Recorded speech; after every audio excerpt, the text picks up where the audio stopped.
Those active flexibility, you can do the SMR where you foam roll it, pin and stretch. It's a pretty good technique. And then you follow it with the actual stretching technique. So again, putting pressure on something isn't a stretch. Well, pin and stretch is, because technically at this point you are moving and decreasing the angle around the joint, stretching the muscle.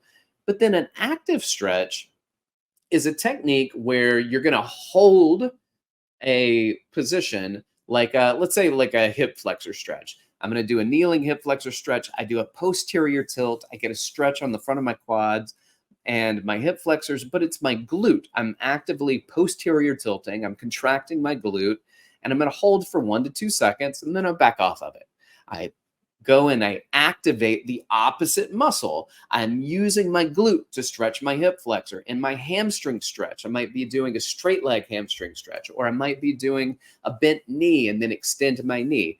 It is my quad in that bent knee stretch that is stretching the hamstring. It is an active stretch. They're done relatively slowly, no dynamics going on here. You hold for 1 to 2 seconds at your in position. You do 5 to 10 repetitions.